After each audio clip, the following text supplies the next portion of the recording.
આજના દિવસના બીજા સત્રની શરૂઆત કરતા ભગવાનના વાંગમય સ્વરૂપ એવા ભાગવતજી મહારાજના ચરણોમાં, મારા માતા પિતા, મારા ગુરુ મહારાજ એમના ચરણોમાં, અહીં પધારેલા વડીલ માતા પિતાઓ તેમજ જીવ માત્રના હૃદય કમળમાં બિરાજમાન પરમ તત્વ દિવ્ય આત્માને વ્યાસપીઠથી મારા વંદન. આપ સૌને જય શ્રી કૃષ્ણ. રાધે રાધે.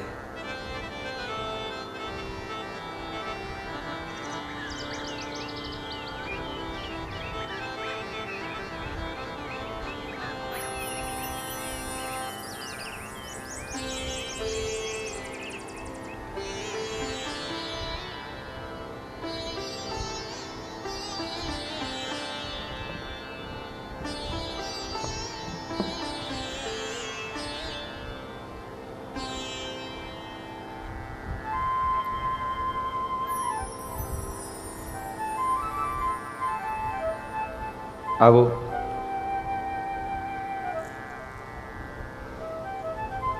ત્રીજા દિવસના બીજા સત્રમાં થોડી ભગવત ચર્ચાઓ કરીએ.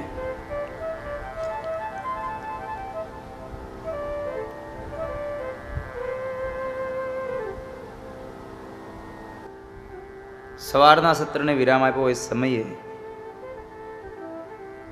ભગવાન આદિનારાયણની આજ્ઞાને લઈ અરે ભગવાન બ્રહ્માજીએ જળચરો અને ભૂચરોની રચના કરી. એમાંનું એક જોડુલું એટલે કે મનુ મહારાજ અને શત્રુપા રાણી.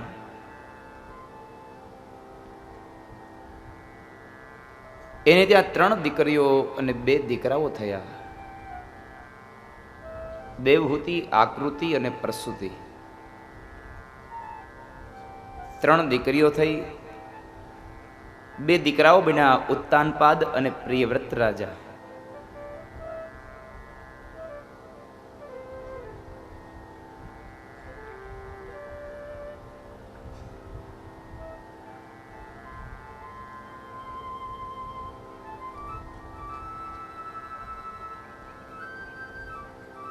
ત્રણ દીકરીઓ થઈ, એમાંની એક દીકરી દેવહૂતિનું લગ્ન કરદમ ઋષિ સાથે થાય એની કથા.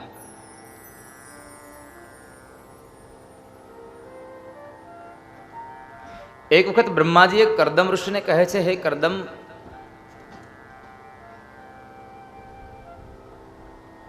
તમે હવે આ સંસારનો સ્વીકાર કરો, તમે સંસારને ચલાવો. કરદમ ઋષિ કહે છે કે હે બ્રહ્માજી, સંસારને ચલાવવું ને એમાં ના નથી, પણ સંસારમાં મારે ત્યાં દીકરો થાય ને એ બ્રહ્મ જેવો કોઈ દીકરો હોય, ભગવાન જેવો દીકરો હોય તો મારે સંસાર મારો સાર્થક ગણાય.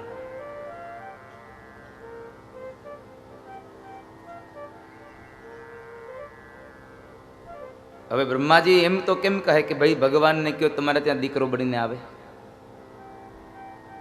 બ્રહ્માજી કહે છે કે કામ કરો, તમે ભગવાનને પ્રસન્ન કરો, ભગવાન પ્રસન્ન થાય ત્યારે કંઈક માગી લેજો એના પારે.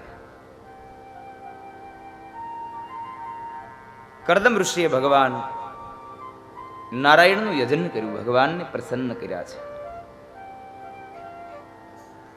ભગવાનને સ્તુતિ કરી, ભગવાનનું તપ કર્યું, ભગવાન પ્રસન્ન થયા અને ભગવાન કહે છે કે માગો ઋષિવર, શું આપું આપને.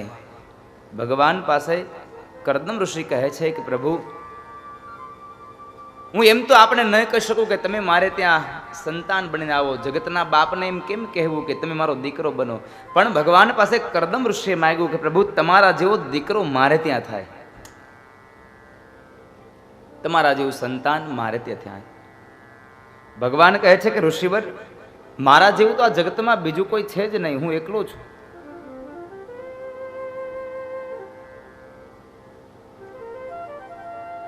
પણ ભગવાન કહે છે કે મેં તમને કીધું છે માગો, ને તમે માગ્યું છે તો હું તમારે ત્યાં દીકરો બનીને આવીશ.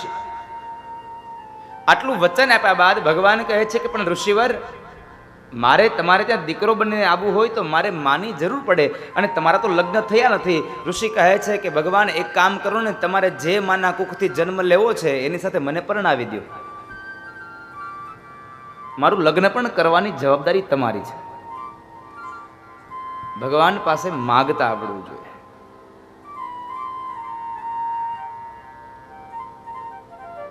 ભગવાન કહે છે કામ કરો ઋષિ, આજથી ત્રીજા દિવસનો સૂર્ય ઉદય થશે એટલે તમારા આશ્રમની અંદર એક રથ આવશે. એની અંદર મનુ મહારાજ અને શત્રુપા રાણી એની એક દીકરી દેવહૂતિને લઈને આવશે તમારા હાથની અંદર એનો હાથ સોંપવા માટે. જ્યારે તમારા હાથની અંદર હાથ આપવા માટે આવે એનો સ્વીકાર તમે કરજો અને તમારા દાંપત્ય જીવનમાં હું તમારે ત્યાં દીકરો બનીને આવીશ. આટલું કહી અને ભગવાન અંતર ધ્યાન થયા છે. ભગવાનના કહેવા અનુસાર સમય વ્યતીત થયો. ત્રીજા દિવસનો સૂર્ય ઉદય થયો. મનુ મહારાજ અને શત્રુપા રાણી પોતાની દીકરી દેવહૂતિને લઈ અને કરદમ ઋષિના આશ્રમમાં આવ્યા છે. કરદમ ઋષિને ખબર પડી કે આ તો મારી સાથે પરણાવવા માટે જ આવ્યા છે. ભગવાને કીધું એમ છતાં પણ લાવ એક વખત હું પાત્રની પ્રતીક્ષા કરી લઉં, એની પરીક્ષા કરી લઉં કે મારા માટે પાત્ર તો બરાબર છે ને. ત્રણ વ્યક્તિઓ આવ્યા એટલે એને આવકાર આપ્યો અને એ જ સમયે કરદમ ઋષિએ 3 આસન બિછાવીને આપ્યા છે. 3 આસન પાથરી આપ્યા. એક આસન પર મનુ મહારાજ, એક આસન પર શત્રુપા રાણી બેઠા છે, પણ દેવહૂતિ ન બેઠા. દેવહૂતિને ખબર છે કે આ મારો ભવિષ્યનો પતિ છે, મારા પિતાશ્રી આની સાથે મારું લગ્ન કરવા માટે આવ્યા છે, તો મારો ભાવિ પતિ થયો તો મારા ભાવિ પતિ પાસે મારે સેવા ન કરાવાય, પાપની અધિકારી બનવું, મારે એની પાસે કામ ન કરાવાય. અને અત્યારે ઓલું જરાક અંબાવી દો ને, મારે ઊભું થવું નહીં.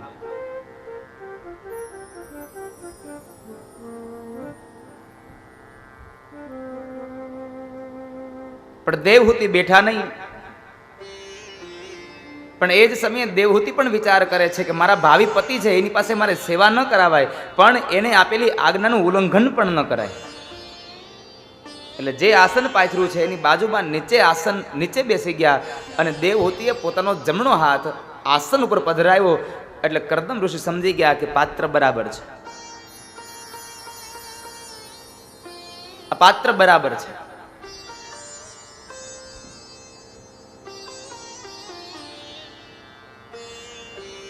થોડી વાર થઈ એટલે મનુ મહારાજે પોતાની વાતનો પ્રસ્તાવ મૂક્યો છે કે હે ઋષિવર, આ અમારી દીકરી દેવહૂતિ છે અને અમે એમનું લગ્ન તમારી સાથે કરવા માટે આવ્યા છીએ, એનો હાથ તમને સોંપવા માટે આવ્યા છીએ. અને એ સમયે ઋષિવર બોલ્યા છે કે ભાઈ રાજા, હું તો રહ્યો એક સાધુ પુરુષ, મારે રહેવું જંગલમાં એક ઝૂંપડીમાં. તમારી આ કન્યા રાજમહેલમાં મોટી થઈ હોય, એને ભૂખ, તરસ, ટાઢ, તડકો આ કાંઈ ખબર ન હોય. અહીંયા તો બધું સહન કરવું પડે. પેલા તમારી દીકરીને જરા પૂછી લ્યો, આ બધી સહન તો થશે ને.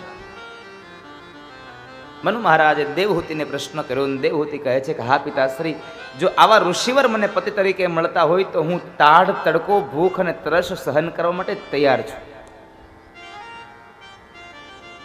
મને વાંધો નથી.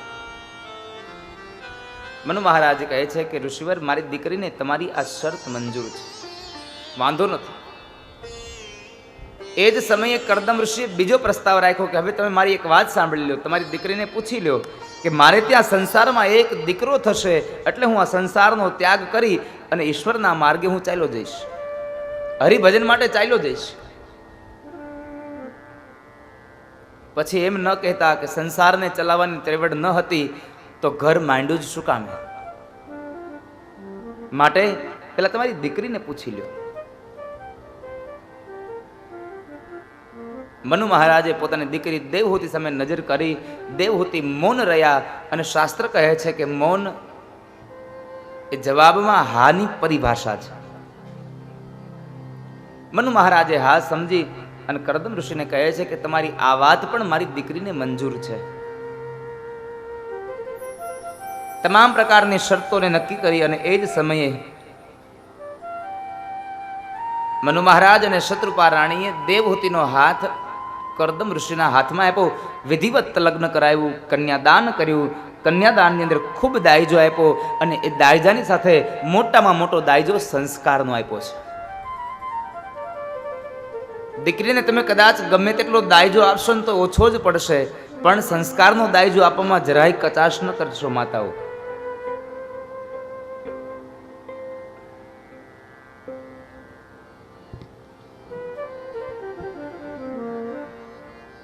એ દીકરીને સાસરે મોકલો ત્યારે સંસ્કારનો દાયજો પણ આપજો.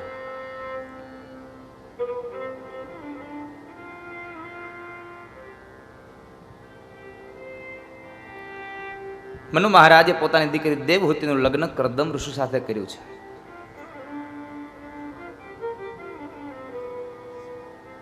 શિખામણ આપી અને મનુ મહારાજ અને શત્રુપા રાણી બેવ ફરી પાછા પોતાના રાજભવન તરફ ગયા છે. આ બાજુ દેવહૂતિ અને કરદમ ઋષિ બંને પોતાનું જીવન વ્યતીત કરે છે. ધીમે ધીમે સમય પસાર થયો અને એવાની અંદર પતિની સેવા એટલી કરી છે, એટલી સેવા કરી છે કે પોતાની આખી જાતને પોતાના પતિની સેવામાં ઘસી નાખી છે. એક વખતના સમયે કરદમ ઋષિ બોલ્યા છે કે હે મનુપુત્રી,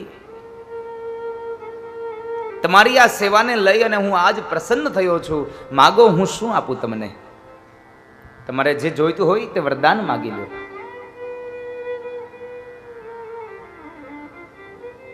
શું જોઈએ તમારે? અને એ સમયે દેવહૂતિ કહે છે કે પતિદેવ, આજ મારું જીવન ધન્ય બન્યું કે મારો પતિ બોલ્યો કે હું તમારાથી પ્રસન્ન છું. આજ હું ધન્ય બન્યો. વળી પાછો દિવ્ય દાંપત્ય જીવન ચાલ્યું અને એ દિવ્ય દાંપત્ય જીવનના યોગને કરી અને કહેવાય છે કે કરદમ અને દેવહૂતિ દ્વારા સૌ પ્રથમ નવ કન્યાઓનો જન્મ થાય છે. કરદમ અને દેવહૂતિને ત્યાં નવ કન્યાઓ થઈ. આ નવ કન્યાઓ એટલે આધ્યાત્મિક અર્થ બતાવે છે નવધા ભક્તિ. નવધા ભક્તિનું પ્રાગટ્ય થયું છે. નવ કન્યાઓ થઈ. વળી પાછો સમય વ્યતીત થયો અને એ સમય વ્યતીત થવાને લઈ અને વળી પાછા દેવહૂતિના ઉદરથી કહેવાય છે કે સ્વયં ભગવાન હરિનારાયણ એટલે કે ભગવાન કપિલ નારાયણનું પ્રાગટ્ય થાય છે. સમયાંતર ગયો અને નવધા ભક્તિનું ફળ એ ઈશ્વર જ હોઈ શકે. તમારામાં નવધા ભક્તિ હોય તો તમને ઈશ્વર જરૂર મળે, ચોક્કસ મળે, એમાં કોઈ સંશય નથી. પરમાત્માનું સ્તવન કરજો. નવધા ભક્તિને લઈ કરદમ અને દેવહૂતિને ત્યાં નવધા ભક્તિનું ફળ સ્વયં ભગવાન હરિનારાયણ એટલે કે માતા દેવહૂતિના ઉદરથી ભગવાન કપિલ નારાયણનું પ્રાગટ્ય થયું. બોલે કપિલ નારાયણ ભગવાન કી જય. ભગવાન કપિલ નારાયણનું પ્રાગટ્ય થયું.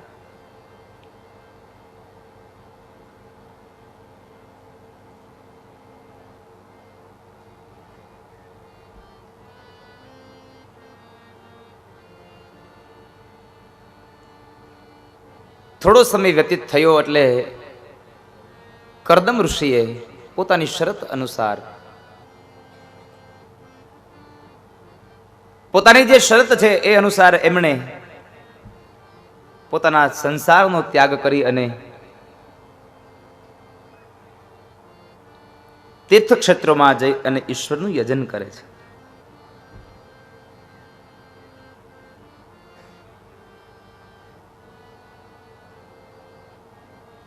પરમાત્માનું સ્તવન કરે છે. આ બાજુ ભગવાન કપિલ નારાયણ મોટા થયા. માતા દેવહૂતિને માધ્યમ બનાવી અને ભગવાન કપિલ નારાયણ સાંખ્ય શાસ્ત્રનો ઉપદેશ કરે છે. કપિલ ગીતાનો ઉપદેશ આપે છે માતા દેવહૂતિને. માધ્યમ જોઈએ ને. આજે ખરેખર ભગવાન કપિલ પ્રગટ થશે, કારણ તમે તપ કરો છો એટલે. માધ્યમ બનાવી અને ભગવાન કપિલ નારાયણ સાંખ્ય શાસ્ત્રનો ઉપદેશ આપવા માટે આવ્યા છે.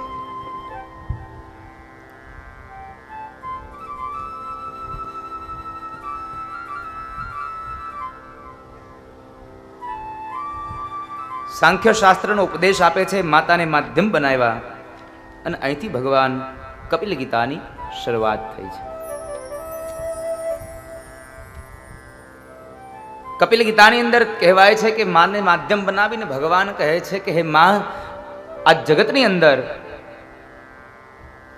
દરેક જીવાત્માને 3 પ્રકારના બંધન હોય છે, સત્વગુણ, રજોગુણ અને તમોગુણનું. માણસને એક દોરડાથી બાંધવામાં આવે અને જો છૂટી ન શકતો હોય તો અહીંયા તો ઈશ્વરે 3 પ્રકારના દોરડાથી માણસને, જીવાત્માને બાંધ્યો છે. તો માણસ કઈ રીતે છૂટી શકે? માં, ત્રેવડા બંધનમાંથી છૂટવા માટે એક જ ઉપાય છે. જો માણસ તાકાત વાળો હોય તો માણસ એ જોર લગાવે, પોતાના શરીરને ફૂલાવે અને બંધનોને તોડી નાખે. કદાચ માણસ તાકાત વાળો ન હોય તો પોતાના શરીરને સંકોચી લે એટલે બંધનો એકદમ ઢીલા પડી જાય. અને આ બેમાંથી એક પણ વસ્તુ ન કરી શકતો હોય તો એ માણસ ઈશ્વરનું યજન કરે, ભગવાનને પ્રસન્ન કરે, અને જે ભગવાને આપણને બાંધ્યા છે એ જ ભગવાનને કહે કે હે ઈશ્વર, હવે તું મને આમાંથી છોડાવ. આ ત્રેવડું બંધન છે.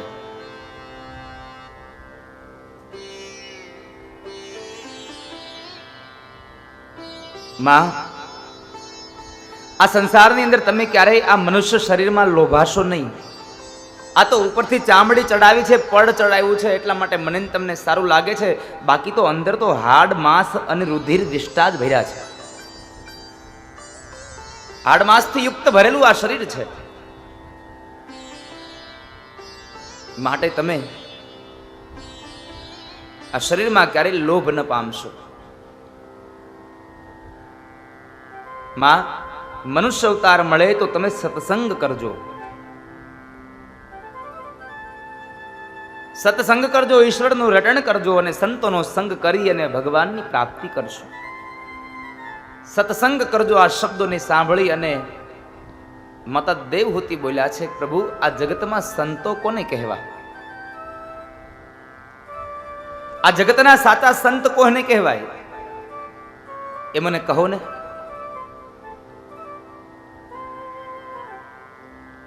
આ જગતના સાચા સંત કોને કહી શકાય? અને ભગવાન કપિલ નારાયણ કહે છે કે હે માં, જેની આંખમાં કરુણા ભરી છે, જેની આંખમાં દરેક જીવાત્મા પ્રત્યે પ્રેમ ભર્યો છે, લાગણીઓ ભરી છે, કઈક કરુણા ભરી છે, એ આ જગતના મહાપુરુષો, એ સાધુ પુરુષો છે, એ સંત છે. સંતોનો સંગ કરવો. આપણી પરિભાષા કેવી છે સંતોમાં? જેને ભગવા કપડાં પહેર્યા હોય, જેને ઘર છોડી દીધું હોય, જંગલમાં જઈને રહેતા હોય, એને આપણે સંત કહીએ. મહાપુરુષો ત્યાં સુધી કહે છે કે સંત કઈ કપડાં બદલી નાખવાથી સંત નહીં બનાય સાહેબ. સંત તો તમારો સ્વભાવ બદલવાથી થશે.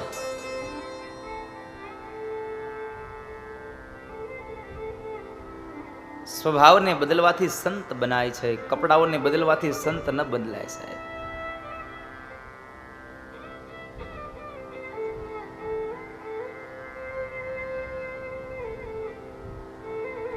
સંતોનો સંગ કરજો. જેને દરેક જીવાત્મા પ્રત્યે પ્રેમ છે, લાગણીઓ છે, કરુણાઓ છે, એનો સંગ કરજો. એના દ્વારા તમે ઈશ્વરનું યજન કરજો અને પરમાત્માની પ્રાપ્તિ કરજો. બાપ,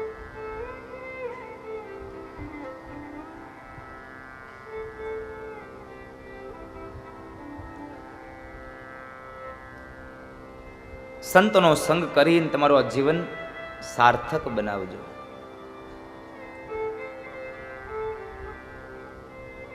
સંતો જ્યારે કદાચ ગમે ત્યારે પોતાના ભક્તો ઉપર મુશ્કેલી આવે તો એ મુશ્કેલીઓ પોતાના ઉપર લઈ લે છે અને પોતાના ભક્તોને ખૂબ રાજી, ખૂબ આનંદ અપાવે છે.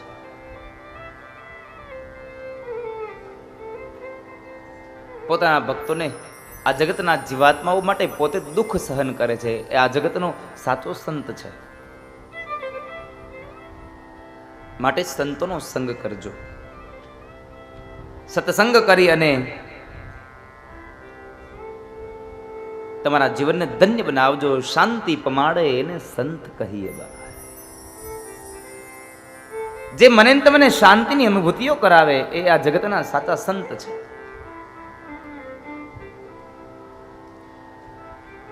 એના આશીર્વાદ રૂપે મને તમને મીઠી શીતળ છાયાઓ આપે એ આ જગતના સાચા સંત છે. સંત બડે પરમારથી, સંત બડે પરમારથી, शीतल उनको यंग तपत बुझावे वोरन की दे दे अपनो रंग दे दे अपनो रंग. જે મને તમને શાંતિ અપાવે એ સાચા સંત છે આ જગતના.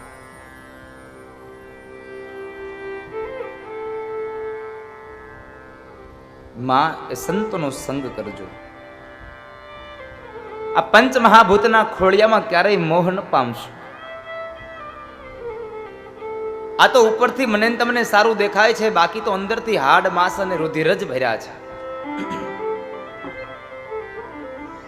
વિશેષ કશું જ નથી. મારું તમારું આ શરીર 24 તત્વોનું બન્યું છે સાહેબ. આ 24 તત્વોની કિંમત ત્યારે જ્યારે 25મું તત્વ જીવ એમાં,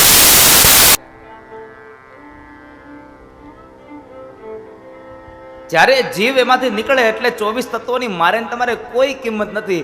એને 4 વાયા વાળા લઈ માણસો ઉપાડી અને સ્મશાને લઈ જઈ અને અગ્નિમાં બાળી દે છે. આ પંચ મહાભૂતના ખોળિયાની માને તમને કોઈ કિંમત નથી જો જીવ નીકળી જાય તો.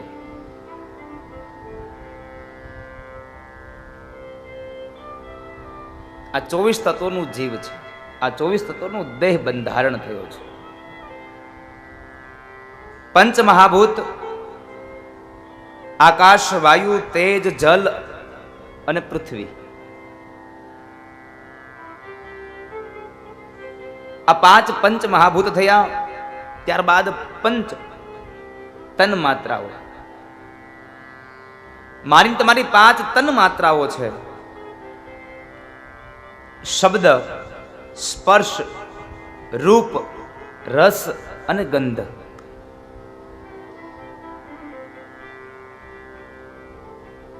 આ 5 તન માત્રાઓ. પંચ મહાભૂત વત્તા 5 તન માત્રાઓ કેટલા થયા? 10 થયા ને.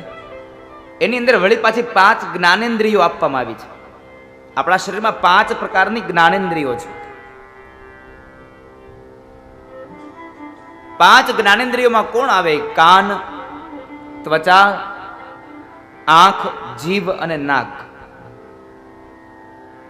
શરીરમાં તમે કદાચ શાક, મીઠાઈ કોઈ પણ જગ્યાએ મૂકો તો એનો સ્વાદ નહીં આવે,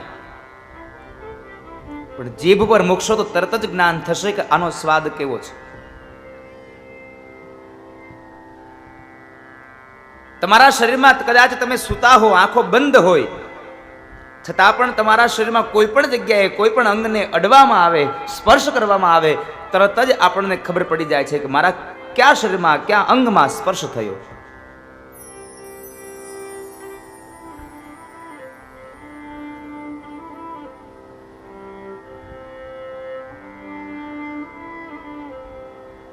કાન પણ એક જ્ઞાનેન્દ્રિય છે. જે દિશામાંથી અવાજ આવતો હશે ને એ દિશાને શોધી લેશે. એ જ્ઞાનેન્દ્રિય છે. ત્યારબાદ 5 કર્મેન્દ્રિય આપી.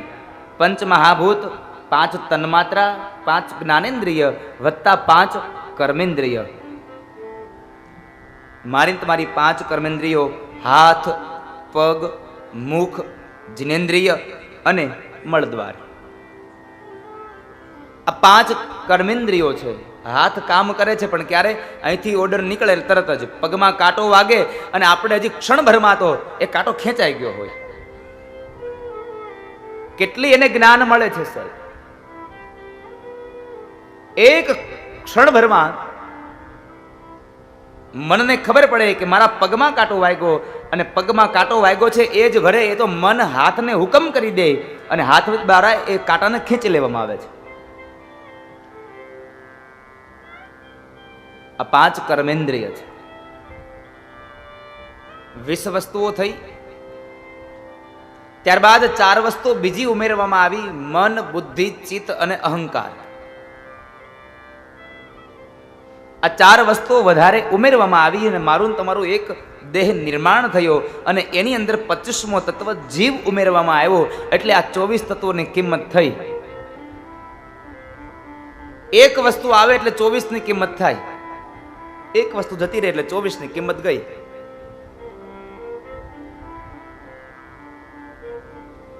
કદાચ માણસને 2 હાથ ન હોય, 2 આંખ ન હોય, કાન ન હોય, જીભ ન હોય, પગ ન હોય, છતાં માણસ જીવી શકે. પણ શરીરમાં એક જીવ ન હોય તો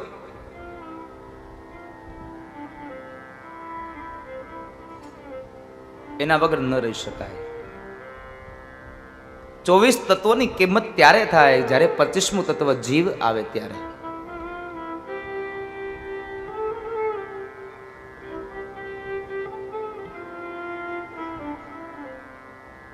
માને માધ્યમ બનાવ્યું. કપિલ ગીતાનો ભગવાને ઉપદેશ આપ્યો. માને માધ્યમ બનાવી અને કહે છે કે માં, આ જગતમાં તમે મોહ ન પામશો. આ માને માધ્યમ બનાવી ભગવાને કપિલ ગીતાનો પ્રચાર અને પ્રસાર કરવા માટે મા પાસેથી વિદાય લઈ અને જે જગ્યાએ ગંગા અને સાગરનું મિલન થાય છે ત્યાં આગળ આવી અને ભગવાને પોતાનો આશ્રમ બનાવ્યો છે. ભગવાન ગયા છે એટલે ભગવાનના વિરહની વેદનામાં મા દેવહૂતિ રડ્યા છે. આ સંસારનો વ્યક્તિ એમ કહેશે કે કદાચ હવે ભગવાન મળી ગયા, ભગવાને સાંખ્ય શાસ્ત્રનો ઉપદેશ આપ્યો, પછી દેવહૂતિને રડવાનું શા? દીકરા માટે. દીકરા માટે નહીં, એ ઈશ્વરના વિરહમાં મા દેવહૂતિ રડ્યા છે. દીકરા માટે નહીં. ભગવાન પ્રચાર અને પ્રસાર કરવા માટે ગંગા અને સાગરનું જ્યાં મિલન થાય છે ત્યાં જઈને ભગવાન રહ્યા છે. અને મહાપુરુષો કહે છે કે તમે 68 તીર્થમાં વારંવાર જાઓ અને જેટલું પુણ્ય મળે એટલું જ પુણ્ય તમે ગંગા અને સાગરનું જ્યાં મિલન થાય છે ત્યાં જઈ અને એ સંગમના દર્શન કરવાથી મળે. સારે તીર્થ બારંબાર, ગંગા સાગર એક બાર. તમે વારંવાર તમે ત્યાં જાઓ અને તીર્થોના જે પુણ્ય મળે એ જ પુણ્ય તમને ગંગા અને સાગરમાં મિલન દ્વારા મળે છે. થોડો સમય વ્યતીત થયો એટલે માતાએ ઈશ્વરના વિયોગની અંદર પોતાને મળેલા જ્ઞાનની દ્વારા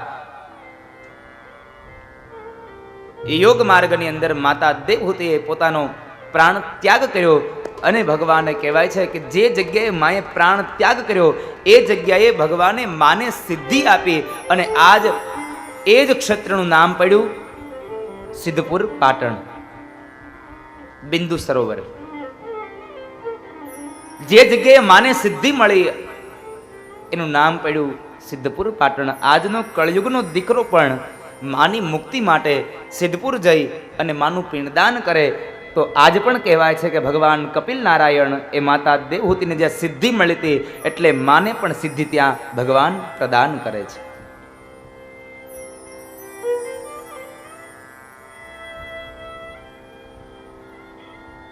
સારે તીર્થ બારંબાર, ગંગા સાગર એક બાર. એ બિંદુ સરોવરના કિનારે માતા દેવહૂતિનું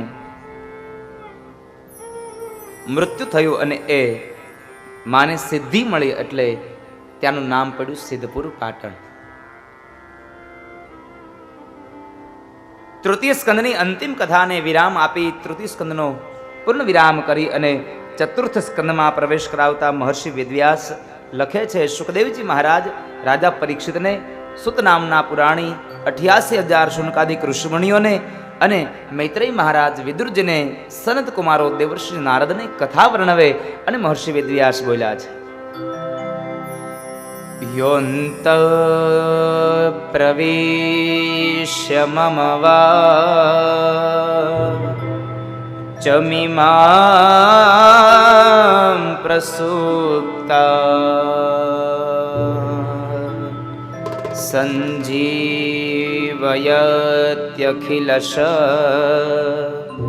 તેધર સ્વધામ્ના अन्यास्तहस्तचरण श्रवणत्वगादिन प्राणान्नमो भगवते पुरुषाय तुभ्यम् योऽन्तः प्रविश्य मम वाचो मिमां प्रसुप्तः। ચોથા સ્કંદની શરૂઆતમાં એ ચોથા સ્કંદની અંદર ધ્રુવ ચરિત્રની કથા આવે છે. ધ્રુવજી મહારાજે જે ભગવાનને પ્રાર્થના કરી હતી એની કથા છે.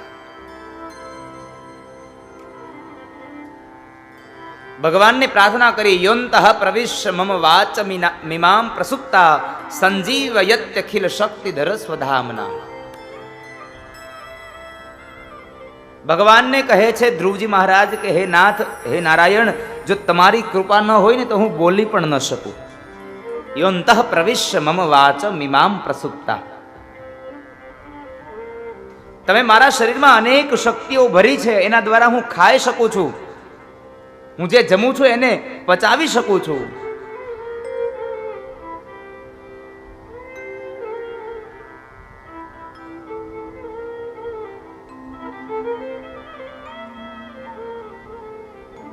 એ તમારી કૃપા છે.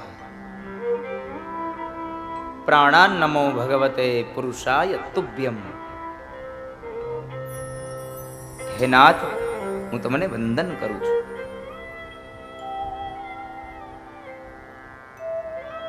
ચતુર્થ સ્કંદની શરૂઆતમાં ભગવાન દત્તાત્રેયના પ્રાગટ્યની કથા છે.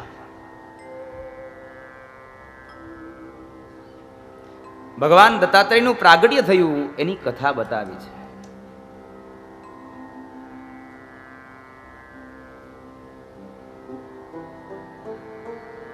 કરદમ અને દેવહૂતિના જે લગ્ન થયા અને એમને ત્યાં જે નવ કન્યાઓ થઈ એમાંની એક કન્યા અનસુયા અત્રિ ઋષિની સાથે પરણાવ્યા છે. અત્રિ ઋષિની સાથે પરણાવ્યા, એનો સંસાર ચાલે છે. અને અનસુયા એ મહાન પતિવ્રતા નારી છે કે પોતાના પતિની એટલી સેવા કરે છે, આ જગતમાં બીજું કોઈ આવી પતિવ્રતા નારી નહીં હોય. આવી પતિવ્રતા નારી છે.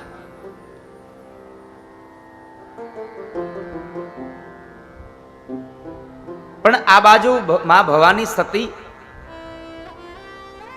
લક્ષ્મીજી અને સાવિત્રી, આ ત્રણના મનમાં એવો અહંકાર ભરાયો છે કે અમારા જેવી કોઈ બીજી પતિવ્રતા નારી આ જગતમાં છે જ નહીં. અમે જે અમારા પતિની સેવા કરીએ છીએ એવી સેવા કરનારી વ્યક્તિ આ જગતમાં કોઈ છે જ નહીં. આવો અહંકાર માં ભવાની સતી, લક્ષ્મી અને સાવિત્રીના મનમાં ભરાયો.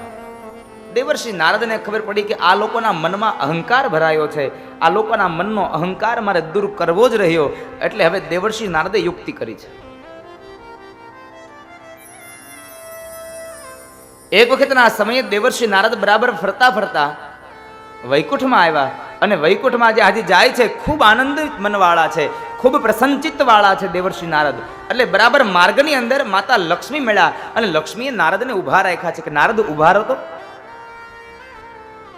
તમે આટલા બધા રાજી છો, કઈ શું ભગવાને સારી વાત કરી?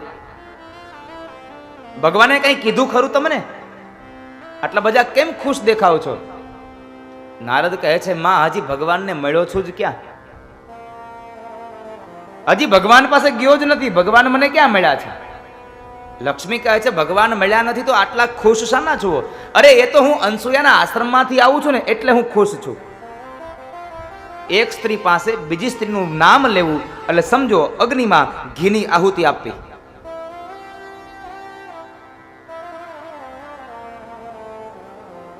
હું અનસુયાના આશ્રમમાંથી આવું છું. લક્ષ્મી કહે છે, અનસુયા છે કોણ? અરે માં, નથી ખબર તમને?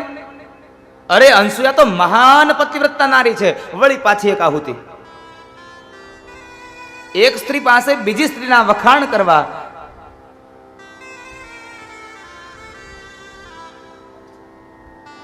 દેવર્ષિ નારદે આહુતિ આપી કે મહાન પતિવ્રતા નારી છે. તમને ખબર નથી? આટલું કહી અને દેવર્ષિ નારદ ત્યાંથી નીકળી ગયા.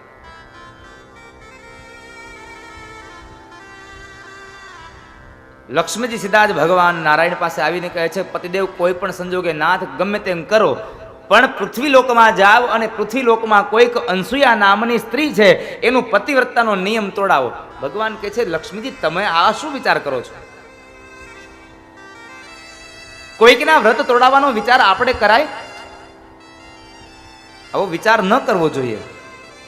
લક્ષ્મીજી એકના બે ન થયા, કારણ કે સ્ત્રી હઠ છે ને. લક્ષ્મીજી એકના બે ન થયા.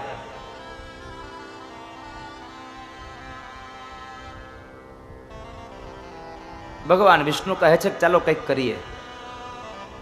દેવર્ષિ નારદ ત્યાંથી નીકળી સીધા જ કૈલાસના ક્ષેત્રમાં આવ્યા છે અને કૈલાસમાં ભગવાન શિવ પાસે જાય ત્યારે પેલા માર્ગની અંદર માં ભવાની ભગવાન શિવની પૂજા કરી અને થાળને લઈને આવે છે. અને માર્ગમાં દેવર્ષિ નારદ સામે મળ્યા એટલે નારદને ભગવાનને ચલાવેલો પ્રસાદ હતો, એ લાડુ હતો. એ લાડુ પ્રસાદમાં દેવર્ષિ નારદને આપ્યો. નારદે લાડુ ખાધો. લાડુ ખાધા બાદ માતા ભવાનીને કહે છે, માં એક વાત કહું, તમે દુઃખ ન લગાડતા, પણ જ્યારથી મેં અનસૂયાના આશ્રમનો લાડુ ખાધો છે ને ત્યાર પછી મને હજી એવો સ્વાદ કોઈના હાથના લાડુમાં મળ્યો જ નથી. મેં હજી એવો અત્યાર સુધીમાં કોઈ દિવસ લાડુ ખાધો જ નથી. એ અનસૂયાના હાથનો શું લાડુ હતો! 2-3 વખત અનસૂયાનું નામ લીધું એટલે ભવાનીને પણ જરાક ઈર્ષા થઈ કે આ વળી સ્ત્રી અનસૂયા કોણ? એટલે ભવાનીએ પ્રશ્ન કર્યો કે નારદ આ અનસૂયા કોણ છે? અને વળી નારદે એક આહુતિ આપી, માં નથી ખબર, આ તો મહાન પતિવ્રતા નારી છે, એના પતિની બહુ સેવા કરે છે, તમને ખબર નથી? આટલું કરી અને નારદ નીકળી ગયા. બ્રહ્મલોકમાં જઈને સાવિત્રી પાસે પણ એ જ વસ્તુ કરી. ત્યાં પણ એક સ્ત્રીના વખાણ કર્યા. કહેવાય છે કે ભવાની, લક્ષ્મી અને સાવિત્રી ત્રણેય ભેગા થયા છે. આ બાજુ ભવાનીએ ભગવાન શિવને કીધું, પ્રભુ કોઈ પણ સંજોગે આ સ્ત્રીનો તમે પતિવ્રતાનો નિયમ તોડાવો. ભગવાન શિવ કહે છે, ભવાની આપણે કોઈકનું ખરાબ કરવા જઈએ ને તો સૌ પ્રથમ ખરાબ આપણું થાય. કોઈનું ખરાબ ન કરવું જોઈએ. પણ છતાંય ભવાની ન માન્યા. 3 દેવતાઓ ભેગા થયા. હવે કરવું શું? જવું તો ખરું, પણ ત્યાં જઈને શું કરવું? એનો પતિવ્રતાનો નિયમ કેમ તોડાવો? 3 દેવતાઓ વિચાર કરે છે અને એ સમયે ભગવાન નારાયણ કહે છે, કામ કરીએ, ત્યાં આપણે ભિક્ષુકના રૂપમાં જઈએ અને ભિક્ષામદેહીનો અવાજ કરીએ. ભિક્ષા દેવા આવે એટલે આપણે કહીએ કે ભાઈ અમે આમ ભિક્ષા નથી લેતા, નિર્વસ્ત્ર થઈ અને ભિક્ષા આપો તો અમે ભિક્ષા લઈએ. અને જો આપણી સામે નિર્વસ્ત્ર થશે એટલે એનો પતિવ્રતાનો નિયમ તૂટી જશે, એનું વ્રત તૂટી જશે.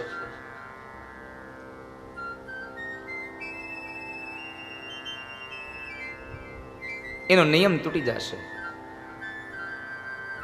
3 દેવતાઓ ભિક્ષુકના રૂપમાં ગયા છે, દત્ત, દુર્વાસા અને ચંદ્રમા.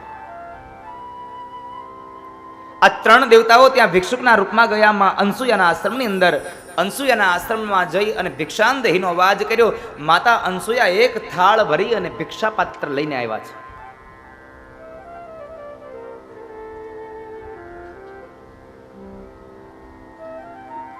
આવીને ભિક્ષા આપવા માટે જાય છે. 3 દેવો કહે છે કે હે બેન, હે દેવી, અમે આમ ભિક્ષા ન લઈએ, અમે તો નિયમ છે કે અમને નિર્વસ્ત્ર થઈને જો ભિક્ષા આપો તો અમે ભિક્ષા લઈએ. માતા અનસૂયા મૂંઝાયા છે. જો નિર્વસ્ત્ર થઈશ તો મારો પતિવ્રતાનો નિયમ તૂટશે અને હું નિર્વસ્ત્ર થવાની ના પાડીશ તો મારી આંગણે આવેલા ભિક્ષુકો ફરી પાછા જતા રહેશે, હું પાપની અધિકારી બનીશ. શું કરું? પણ અનસૂયાને સંકેત થયો હતો કે આ સામાન્ય વ્યક્તિઓ ન હોઈ શકે. કઈ વાંધો નહીં. ત્યાં જ એ 3 દેવની સામે ઉભા રહ્યા. ભિક્ષા પાત્રને નીચે મૂક્યું.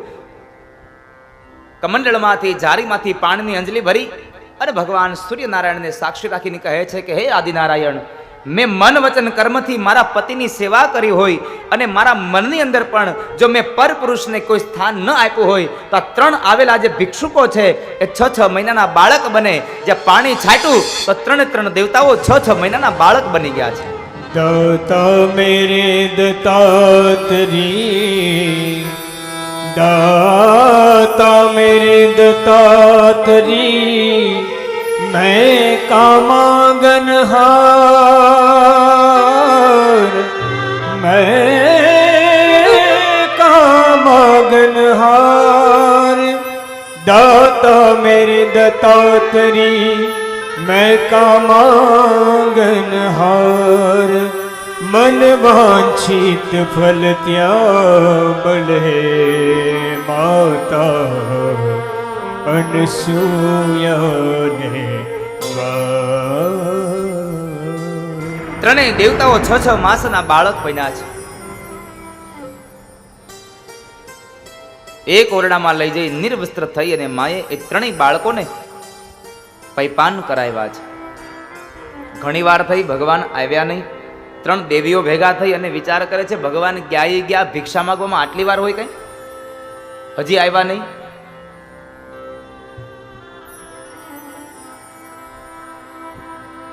એટલે 3 દેવીઓ હજી ઉભા વાતો કરે છે અને ત્યાં બરાબર દેવર્ષિ નારદ આવીને પહોંચી ગયા.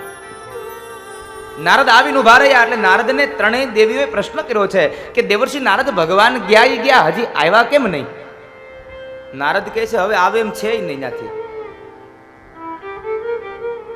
લક્ષ્મી કહે છે પણ થયું શું? આવે એમ નથી. તમારે જો ભગવાનને જોતા હોય, તમારા પતિને જોતા હોય તો તમે 3 જાઓ અનસુયાના આશ્રમની અંદર. કારણ કે અનસુયાના આશ્રમની અંદર અનસુયાએ તમારા 3ના ઘરવાળાને 6 મહિનાના બાળક બનાવીને રાખ્યા છે. તમારા 3ના ઘરવાળા પારણિયામાં પોઢી રહ્યા છે. જો તમારે એને મેળવવા હોય તો અનસુયા પાસે જાઓ અને અનસુયાના આશ્રમમાં જઈ અનસુયા પાસે ક્ષમા માગી લ્યો એટલે તમને તમારા પતિદેવ મળી જાય. 3 દેવીઓ ના પાડે છે કે અમે ન જઈએ હો, કદાચ નહીને અમને શાપ આપી દઈ તો. અને ત્યારે દેવર્ષિ નારદ બોલ્યા છે કે માં એ અનસુયા છે, તમારી જેવી અસૂયા નથી. અનસુયાનો અર્થ છે એ અનસુયા છે અને જેમાં ઈર્ષા ભરી એ અસૂયા. આ 3 દેવીઓમાં ઈર્ષા ભરીતી એટલે 3 દેવતાઓને મોકલ્યા. એ તમારી જેમ અસૂયા નહીં, એ અનસુયા છે, તમને માફ કરી દેશે. 3 દેવીઓ ગભરાતા માં અનસુયાના આશ્રમની અંદર આવી માં અનસુયા પાસે ક્ષમા પ્રાર્થના માગે છે. માં અમને માફ કરી દો, અમે આપને ઓળખી ન શક્યા. હજી એ વાતચીતો ચાલે છે ને ત્યાં બરાબર અત્રિ ઋષિ આવ્યા. અત્રિ ઋષિ આવ્યા તો 3 બાળકો ઝૂલે છે, આ 3 સ્ત્રીઓ ઊભી છે. આશ્ચર્યમાં પડી ગયા આ બધું શું હશે. એને અનસુયાને પ્રશ્ન કર્યો, દેવી આ શું છે બધું? આ બાળકો કોણ છે? આ સ્ત્રીઓ કોણ છે? અને અનસુયા બોલ્યા છે તમને નથી ખબર? આ 3 બાળકો છે એ મારા દીકરાઓ છે અને આ 3 સ્ત્રીઓ ઊભીને એ મારા દીકરાની ઘરવાળીઓ, મારી પુત્ર વધુઓ છે.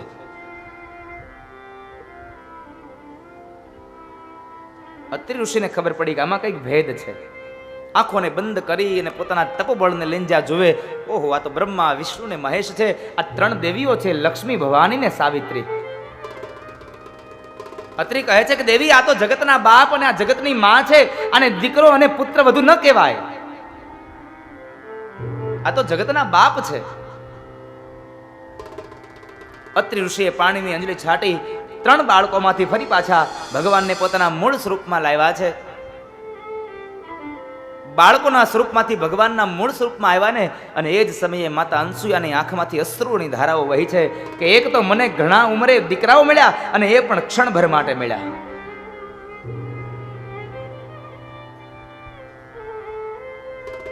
માની આંખના અશ્રુ ભગવાન ન જોઈ શક્યા એટલે ભગવાન નારાયણ કહે છે કે માં આજ અમે તમારી પાસેથી જઈએ છીએ, પણ ચિંતા ન કરો, સમયાંતરે અમે અમારા 3ના અંશ રૂપે અમે તમારે ત્યાં દીકરો બનીને આવીશું. અને કહેવાય છે કે દત્ત દુર્વાસા અને ચંદ્રમાના રૂપની અંદર અત્રિ અને અનસુયાને ત્યાં માતા અનસુયાના ઉદરથી માક્ષર મહિનાના અંજવાળિયા પક્ષની અંદર ભગવાન દત્તાત્રેયનું પ્રાગટ્ય થયું. બોલીએ દત્તાત્રેય મહારાજ કી જય. ભગવાન દત્તાત્રેયનું પ્રાગટ્ય થયું. ભગવાન દત્તાત્રેય 24 ગુરુઓ બનાવ્યા એની કથા 11મા સ્કંધમાં મહર્ષિ વેદવ્યાસે વિસ્તારથી લખી છે.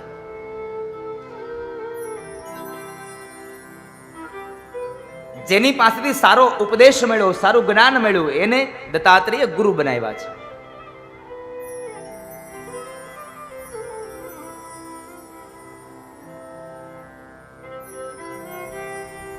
ત્યારબાદ વળી પાછી આગળની કથાઓ કહેતા મૈત્રેય મહારાજ વિદુરજીને કથા કહે છે.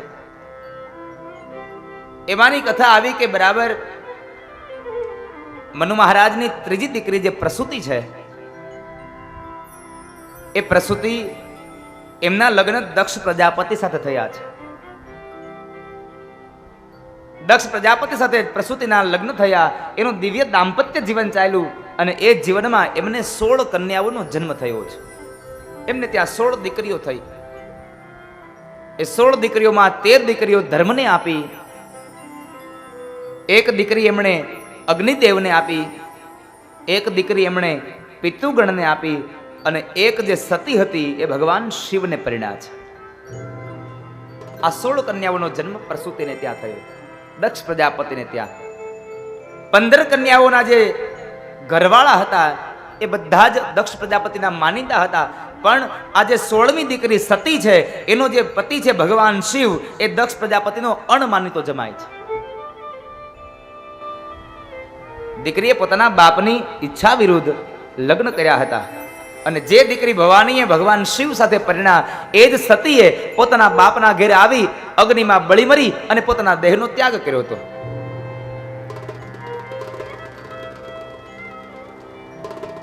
પોતાના દેહનો ત્યાગ કર્યો એ શબ્દોને સાંભળ્યા એ જ સમયે વિદુરજી મહારાજે પ્રશ્ન કર્યો છે, બાપજી આપ ઉભા રહો, મને સમજાવો કે દીકરીને એવું તો કયું દુઃખ પડ્યું કે જેને લઈ અને સાસરિયામાં મરવાને બદલે લઈ અને પોતાના બાપને ઘેરે આવી અને અગ્નિમાં બળી મરી અને દીકરીએ પોતાનો દેહ ત્યાગ કર્યો. શા માટે? દીકરીની એવી કઈ આંતડી કકળી કે બાપના ઘેરે આવીને બળી મરવું પડ્યું? એવું કયું દુઃખ આવ્યું?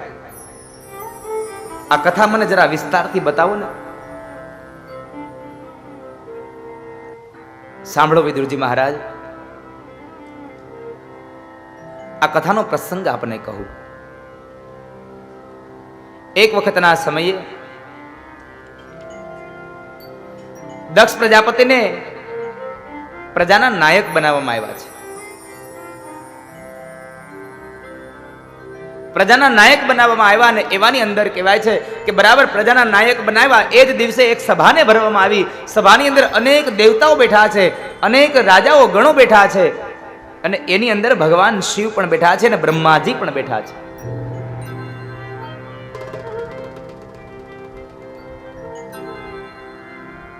બ્રહ્મા પણ બેઠા છે અને ભગવાન શિવ પણ બેઠા છે. દક્ષ પ્રજાપતિ પ્રજાનો નાયક આવે એની રાહ જોવાઈ રહી છે. પ્રજાનો નાયકની રાહ જોવાય છે અને એવાની અંદર બરાબર પ્રજાનો નાયક દક્ષ પ્રજાપતિ આવે છે. દરેક વ્યક્તિ ઊભા થયા પણ ભગવાન શિવ ઊભા ન થયા. ભગવાન શિવની ઈચ્છા એવી ન હતી કે મારે ઊભું નથી થવું, પણ એની નજર નીચે હતી, એની મસ્તીમાં હતા. એટલે ભગવાન શિવને ખબર ન રહી કે પ્રજાના નાયક દક્ષ આવ્યા છે, મારા સસરા આવ્યા છે.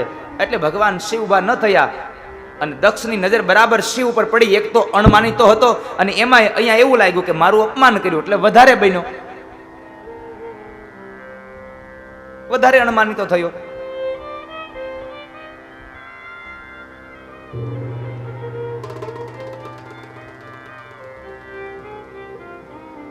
એટલે પોતાના આસન ઉપર આવી, પોતાના સિંહાસન ઉપર આવી અને સૌથી પ્રથમ પહેલી વાત કરી કે જેને આ સંસારની આ વ્યવહારની ખબર નથી, કોને માન આપવું, કોનો આદર અને સત્કાર કરવો એની ખબર નથી પડતી, આવી બુદ્ધિ નથી, એવાને અહીંયા આમંત્રણ આપ્યું કોને?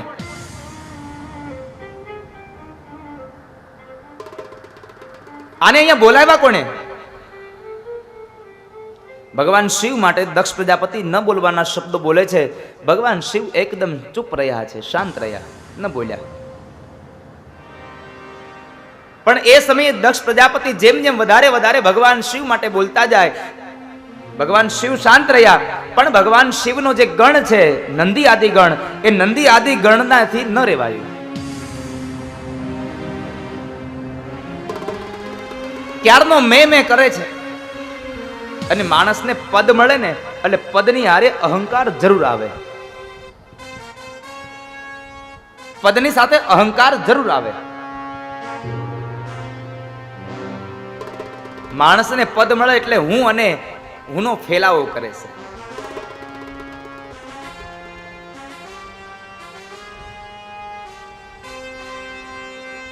ભગવાન શિવનું અપમાન કર્યું. નંદી આદિ ગણો કહે છે કે બસ સાવધાન દક્ષ, હવે એક પણ શબ્દ આગળ ના બોલીશ. તો ક્યારનો મેં કર્યા કરે છે. ભગવાન શિવ કઈ બોલતા નથી, એનું અપમાન કર્યા કરે છે. એનો અર્થ એમ ન સમજી જ કે તું મોટો થઈ ગયો છે. હવે એક પણ શબ્દ ભગવાન શિવ માટે ન બોલીશ. છતાં પણ એ દક્ષ ન સમજો, મેં કરતો રહ્યો. અને એ જ સમયે નંદીએ શ્રાપ આપ્યો કે જા દક્ષ, તું ક્યારનો મેં કરે છે, હું તને શ્રાપ આપું છું કે તું મેં કરવા વાળો બકરાના મોઢા વાળો બનજે.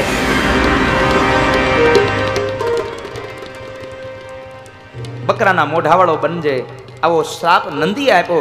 એકદમ વાતાવરણ તીવ્ર બન્યું. ભગવાન સમજી ગયા કે હવે અહીંયા ન રહેવાય, હવે અહીંયા ન રહેવાય. નંદી આદિ ગણોને સાથે લઈને ભગવાન કૈલાસમાં જતા રહ્યા છે. કૈલાસમાં જતા રહ્યા અને આ બાજુ પ્રજાના નાયક દક્ષ પોતાના સિંહાસન ઉપર આવી અને પેલો વેલો વટ હુકમ બહાર પાડ્યો કે યજ્ઞાદિક કર્મો થાય એમાં તમામ દેવતાઓને ભાગ મળે, પણ શિવને કોઈ ભાગ નહીં.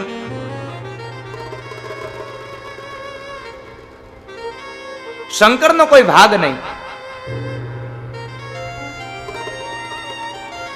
ભગવાન તો ફરી પાછા કૈલાસમાં આવ્યા છે. આવીને પોતાની મસ્તીમાં પોતે ભવાનીને કઈ વાત નથી કરી. એ તો પોતાની મસ્તીમાં પોતાનું જીવન શાંતિમય જીવે છે. પણ આ બાજુ દક્ષ પ્રજાપતિને હજી પોતાના અપમાનનો અગ્નિ શાંત નથી થયો. એટલે અપમાનનો બદલો લેવા માટે થઈ અને દક્ષ પ્રજાપતિ પોતે યજ્ઞની એક આયોજન કરે, મોટા યજ્ઞનું આયોજન કરે છે. પત્રિકાઓ લખાણી છે અને તમામ દેવતાઓને આ યજ્ઞનો ભાગ લેવા માટે સહપરિવારનું આમંત્રણ આપવામાં આવ્યું. પણ પોતાની દીકરી અને પોતાના જમાઈ ભગવાન શિવને આ યજ્ઞનું આમંત્રણ ના આપ્યું.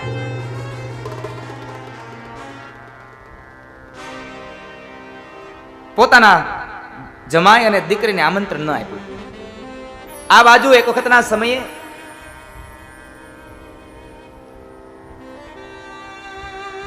કૈલાસની અંદર બરાબર ભગવાન શિવ વક્તા બન્યા છે અને માતા ભવાની સતી એ શ્રોતા બન્યા છે. ભગવાન શિવ ભગવાન કૃષ્ણની કથાઓ કહે, શ્રીમદ ભગવદ ગીતાની કથાઓ કહે છે.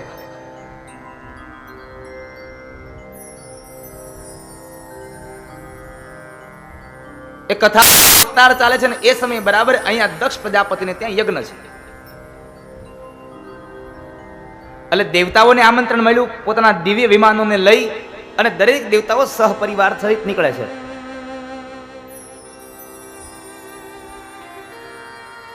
સહપરિવાર સહિત બધા દેવતાઓ નીકળે છે અને ભગવાનને શિવને આમંત્રણ નથી, સતીને આમંત્રણ નથી, દીકરીને આમંત્રણ નહીં. એટલે દેવતાઓમાં પણ થોડીક ઈર્ષા હતી.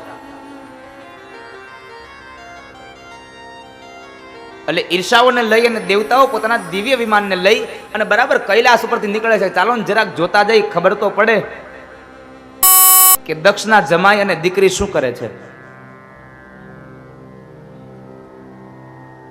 દક્ષના જમાઈ અને દીકરી શું કરે છે, આવા ભાવથી દરેક દેવતાઓ વિમાન લઈને નીકળ્યા. એક પછી એક વિમાન જવા લાગ્યું. એટલે એ જ સમયે ભવાનીએ ભગવાન શિવને પ્રશ્ન કર્યો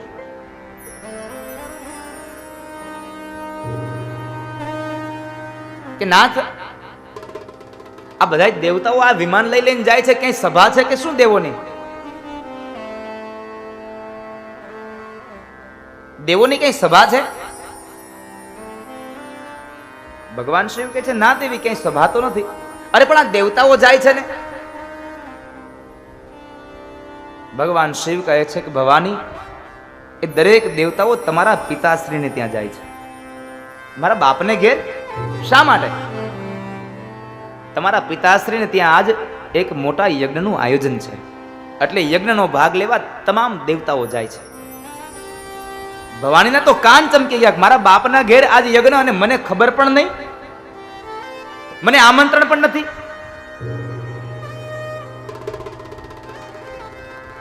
આવું કેમ? અને ત્યારે ભગવાન કહે છે કે દેવી સાંભળો, આ યજ્ઞ મારું અપમાન કરવા માટે થઈ અને યજ્ઞ કરવામાં આવ્યો છે. કારણ કે મારે અને તમારા પિતાજી વચ્ચે થોડોક અણબનાવ બન્યો છે. મેં આજ સુધી તમને ક્યારેય કીધું નથી, પણ આજ કહી દઉં કે જ્યારે એ પ્રજાના નાયક બન્યા અને સભાને ભરીને બેઠા છે, સભામાં આવ્યા છે, ત્યારે મને ખબર ન હતી કે તમારા પિતાશ્રી આવ્યા એટલે હું ઊભો ન થયો. એને એમ થયું કે મારું અપમાન કર્યું. એ અપમાનના અગ્નિમાં બળતા બળતા આજ એને અપમાનનો બદલો લેવા માટે થઈ અને યજ્ઞનું આયોજન કર્યું છે. એટલા માટે મને તમને આમંત્રણ નથી. તોય ભવાની કહે છે ચાલો પ્રભુ આપણે જઈ, હું મારા પિતાશ્રીને સમજાવીશ, તમારી બે વચ્ચે હું સમાધાન કરી દઈશ, આપણે જઈ આવીએ. ભગવાન શિવ કહે છે ના દેવી, એમ ન જવાય. કારણ કે મને તમને આમંત્રણ પત્રિકા નથી, અને પત્રિકા વગર ન જવાય ક્યારે.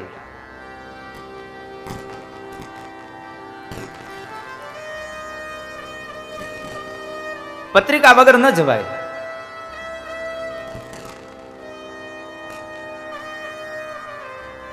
આમંત્રણ વગર ક્યારેય ક્યાંય ન જવાય. આવ નહીં આદર નહીં, નહીં નૈનુમાં ને વો ઘર કબહુ ન જઈએ, ભલે કંચન વરસે મેં. એના ઘરે કદાચ સોનાનો વરસાદ થતો હોય ને તો એને મુબારક, જવાય નહીં. ભવાનીએ બહુ વખત કરી કે હું મારા પિતાજીને સમજાવી દઈશ, ચાલો ને તમારી બંને વચ્ચે હું સમાધાન કરાવીશ. ભગવાન કઈ ના, ભવાની ન જવાય.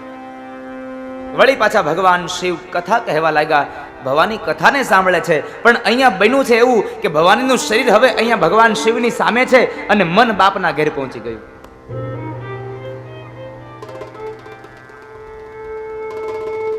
મન બાપના ઘેર પહોંચી ગયું.